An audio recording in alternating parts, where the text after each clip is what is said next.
Hi குட்டீஸ். ஒரு குட்டி கதை சொல்ல போகிறேன். நம்மளுடைய விஜயநகர பேரரசு மன்னர் யார்? கிருஷ்ணதேவராயர். அவரோட அரசவை தர்பார். அப்படி இருக்கும்போது அந்த நாட்டோட குருவும் அவரோட சிஷ்யர் சீடரும் 2 பேரும் வேகமாக வர்றாங்க. வந்துட்டு, ராஜா ராஜா, தெனாலிராமன் ஒரு சன்னியாசியை கொலை பண்ணிட்டான், ஆற்றுல தள்ளி விட்டு சன்னியாசி செத்து போயிட்டாரு அப்படி சொல்கிறாங்க. உடனே ராஜா தெனாலிராமனை பார்க்குறாரு. உடனே தெனாலிராமன் எந்திரிச்சு, ஆமாம் ராஜா, அந்த சன்னியாசி இறந்து போயிட்டாருன்றார். ராஜாவுக்கு கோவம் வந்துச்சு. உடனே குரு, இது எவ்வளோ பெரிய தப்பு, ஒரு சப்பாவி சன்னியாசியை போய் தண்ணியில் தள்ளி விட்டு கொண்டிருக்கான், இவனுக்கு சரியான தண்டனை நீங்கள் கொடுத்தே ஆகணும் அப்படின்னு ராஜகுரு சொல்கிறார். உடனே ராஜாவுக்கு ரொம்ப கோவம் வந்துருச்சு. 2 போர் வீரரை வர சொல்கிறார். வந்து தெனாலிராமனை தரன்னு பிடிச்சி இழுத்துட்டு போய் ஒரு பெரிய குழியை வெட்டி தெனாலிராமனை உள்ளே இறக்கி கழுத்தளவு மூடிடுங்க. நம்ம அரண்மனையில் இருக்க யானையை கொண்டு வந்து அவன் தலையை நசிக்கிடுங்க அப்படின்னு சொல்லிட்டு பனிஷ்மெண்ட் கொடுக்குறாரு தெனாலிராமனுக்கு. அதே மாதிரி 2 போர் வீரர்களும் தெனாலிராமனை இழுத்துட்டு போயிட்டாங்க. போய் குழியை தோண்டி தெனாலிராமனை உள்ளே வச்சு கழுத்தளவுக்கு மண்ணை போட்டு மூடிட்டாங்க. தலை மட்டும்தான் தெரியுது தெனாலிராமனுக்கு. வச்சுட்டு நாங்கள் 2 பேரும் போய் யானையை கூப்பிட்டு வரோன்னு 2 பேரும் யானையை கூப்பிட போயிட்டாங்க. அப்போ பார்த்திங்கன்னா தூரத்தில் ஒரு வழிப்போக்கர் வர்றார். உடனே தெனாலிராமன் பார்த்துட்டு கூப்பிட்றாரு, ஐயா வாங்க வாங்கன்னு கூப்பிட்றாரு. உடனே அவர் வர்றாரு. என்ன ஆச்சு அப்படின்னு. வந்தவருக்கு பார்த்திங்கன்னா முதுகு லேசாக கூணு விழுந்திருக்கு, முதுகு பெண்டாயிருக்கு. உடனே தெனாலிராமனுக்கு ஐடியா வந்துருச்சு.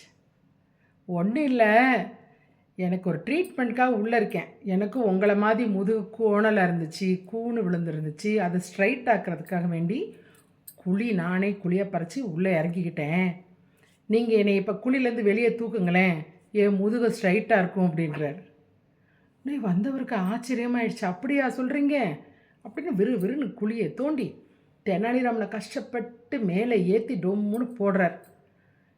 தெனாலிராமன் எந்திரிச்சு நிற்கிறாரு, முதுகு ஸ்ட்ரைட்டாக இருக்குது. அடடா, உங்கள் ட்ரீட்மெண்ட் சூப்பராக இருக்கே, என்னை இதே குழிக்குள்ளே இறக்கி விடுங்கன்றார். உடனே தெனாலிராமன் இந்த குழிக்குள்ளே இறக்கி கழுத்தளவு மண்ணை போட்டு மூடிட்டு போயிடுறார். 2 போர் வீரரும் யானையை கூப்பிட்டு வர்றாங்க, பெரிய யானையை கூப்பிட்டு வர்றாங்க. வந்து பார்த்தா இவர் இருக்கார். ஐயோ, இங்கே இருந்த ஆள் என்ன பண்ணீங்க, என்ன ஆச்சு அப்படின்னு கேட்குறாங்க. உடனே குழிக்குள்ளே இருந்தவர் சொல்கிறார், இந்த மாதிரி ட்ரீட்மெண்ட் பற்றிலாம் சொன்னோடனே அவங்களுக்கு கோவம் வந்துருச்சு. அட என்னையா லூசா நீ, அவன் ராஜா பனிஷ்மெண்ட் கொடுத்துருக்கிறாரு, எதாவது யானையை கூப்பிட்டு வந்திருக்கோம், இப்போ உன் தலையை தான் மிதித்து கொல்ல போகிறோம் அப்படின்றாங்க. ஐயையோ அப்படி பண்ணிடாதீங்க, நான் ரொம்ப அப்பாவி, என்னை விட்டுருங்க அப்படின்றார். அப்பா பார்த்தா ஒரு வயசான தாத்தா வர்றார். நல்லா ஒயிட் கலர் தாடிலாம் வச்சுட்டு ஒரு தாத்தா வர்றார். என்ன பிரச்சனை அப்படின்னு கேட்குறாரு. இல்லை, தெனாலிராமன் ஒருத்தனுக்கு ராஜா தண்டனை கொடுக்க சொன்னார், அந்த குழிக்குள்ள இவர் இருக்கார், இப்போ என்ன பண்ணுறதுன்னு எங்களுக்கு தெரியல அப்படின்றாங்க. இவ்வளோ தான் விஷயமா? ஒன்றும் இல்லை, நீங்கள் போய் உங்கள் ராஜா கிட்ட போய் சொல்லுங்கள், தெனாலிராமன் இந்த குழிக்குள்ளேயே மாயமாக போயிட்டான், மறைஞ்சு போயிட்டான்னு போய் உங்கள் ராஜாட்ட சொல்லுங்கள் அப்படின்றாரு. உடனே 2 போர் வீரருக்கு, ஓ ரொம்ப நன்றி ஐயா, நாங்கள் இதே மாதிரி போய் எங்கள் ராஜாட்ட சொல்லிடுறோம் அப்படின்னு சொல்லிட்டு போகிறாங்க. இங்கே பார்த்திங்கன்னா தர்பாரில் எல்லோரும் ஹாப்பியாக இருக்காங்க. ராஜகுருலேருந்து மீதி மந்திரிகள்லேருந்து எல்லோரும் ஹாப்பி. ஏன்னா யாருக்குமே தெனாலிராமனை பிடிக்காது. ஓகே, இன்றைக்கி செத்துருவான், யானை காலில் மிதிப்பட்டு சாக போகிறான்னு எல்லோரும் ஹாப்பியாக இருக்காங்க. அப்போ பார்த்தா அந்த தாத்தா வர்றார், வயசான தாத்தா, அந்த ஒயிட் கலர் தாடி வச்சுருந்தாரில் அவர் வர்றார். வந்தோடனே ராஜா என்ன விஷயம் அப்படின்னு கேட்குறாரு. நீங்கள் தெனாலிராமனை கரெக்டாக நீங்கள் விசாரித்து நீங்கள் பனிஷ்மெண்ட் கொடுத்தீங்களான்னு கேட்குறாரு. ஆமாம், அவனே தானே சொன்னான், அந்த சன்னியாசியை கொன்னேன்னு சொன்னானே அப்படின்னு. இதை யார் பார்த்தது அப்படின்னே ராஜகுருவோட சிஷ்யன், இல்லை நான் தான் பார்த்தேன், இந்த சன்னியாசியை தள்ளி விடுறத நான் தான் பார்த்தேன் அப்படின்னு அந்த சீடர் சொல்கிறார்.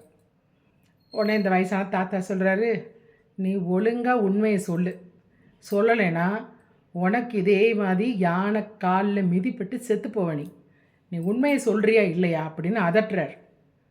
உடனே இந்த சீடர் பயந்துட்டு இல்லை நான் உண்மையை சொல்லிடுறேன் ராஜா, அந்த சன்னியாசி ஒரு போலி சன்னியாசி, நம்ம ஊருக்குள்ள நிறைய பேருக்கு மருந்து கொடுக்குறேன்னு நிறைய வியாதிகளை வர வச்சிட்டு இருந்தார். அவர் ஒரு டூப்ளிகேட் சாமியார். அதில் பாதிக்கப்பட்ட ஒரு பையன் வந்து மைண்டு சேஞ்ச் ஆகி பைத்தியமாயிட்டான். அதை வந்து கேட்கறதுக்காக வேண்டி தெனாலிராமன் அந்த மனநிலை சரியில்லாத அந்த பைத்தியமான பையனை கூட்டிகிட்டு வந்தார். அப்போ அந்த பையன் என்ன பண்ணிட்டான்னா அவரை பிடிச்சி ஆற்றுல தள்ளி விட்டுட்டான். இதை தான் நடந்துச்சு. அப்படி தெனாலிராமன் தள்ளி விடலை அப்படின்னு இந்த சீடர் சொன்னார். சொன்ன உடனே ராஜாவுக்கு ரொம்ப கோந்துச்சு. எல்லோரும் என்ன நினச்சிட்ருக்கீங்க? தெனாலிராமன் சாகணுன்னு தானே எல்லாருமே நினச்சிட்ருக்கீங்க அப்படின்ட்டு. அப்போ 2 போர் வீரர்கள் ஓடி வராங்க. மன்னா மன்னா, இது மாதிரி தெனாலிராமன் அந்த குழிக்குள்ளேயே மாயமாக போயிட்டான், மறைஞ்சு போயிட்டான், எங்கே போனானே தெரியலை அப்படின்னு போர் வீரர்கள் வந்து சொல்கிறாங்க. உடனே ராஜா சிரிச்சிட்டு, ஓகே, தெனாலிராமன் செத்தா செத்து போகிறான், மறைஞ்சு போகிறான், மண்ணுக்குள்ளே போனால் மண்ணுக்குள்ளே போகிறான், அதை பற்றி எனக்கு கவலையே கிடையாது அப்படின்றார். உடனே ராஜகுரு அங்கே இருக்க மந்திரிகள்லாம், என்ன ராஜா என்ன சொல்கிறீங்க அப்படின்னு கேட்குறாங்க. உடனே அவர் அந்த சிம்மாசனத்துலேருந்து இறங்கி வர்றார். அவர் பெரிய சிம்மாசனத்தில் தானே உட்காந்துருப்பார். அதுலேருந்து இறங்கி வந்து இந்த தாத்தா நின்றுட்டு இருந்தார்ல, அவரோட ஒயிட் கலர் தாடியை பிடிச்சி டொமார்னு இழுக்கிறார். இழுத்தா தெனாலிராமன். உடனே தெனாலிராமன், மன்னா எப்படி நீங்கள் என்னை கண்டுபிடிச்சிங்க அப்படின்னு கேட்குறாரு. ஆமாம், விஷயம் இந்த போர் வீரர்கிட்ட குழிக்குள்ளே வந்து இருந்தவன் மறைஞ்சு போயிட்டான், மண்ணுக்குள்ளே போயிட்டான் நீ சொன்ன விஷயம். 2வது, இந்த உண்மையை நான் வந்து உன்கிட்ட கேட்காம சரியாக உன்னைய தீர விசாரிக்காமல் நான் தண்டனை கொடுத்துட்டேன். அதை என்னை புரிய வைக்கிறதுக்கு உன்னைய விட்ட வேறு ஆளே கிடையாது. நீ மட்டும்தான் நான் செய்கிற தப்புகளையோ எதையோ எனக்கு புரிய வைக்கிறது நீ மட்டும்தான். அதனால தான் நான் கண்டுபிடிச்சேன், நீ வந்திருக்கிறது நீயாக தான் இருப்பான்னு கண்டுபிடிச்சேன். எனக்கு பழையபடி ஒரு புதுசாக எனக்கு தெனாலிராமன் கிடச்சிட்டான்னு சொல்லிட்டு தெனாலிராமனை கட்டி பிடிச்சிக்கிட்டார் ராஜா.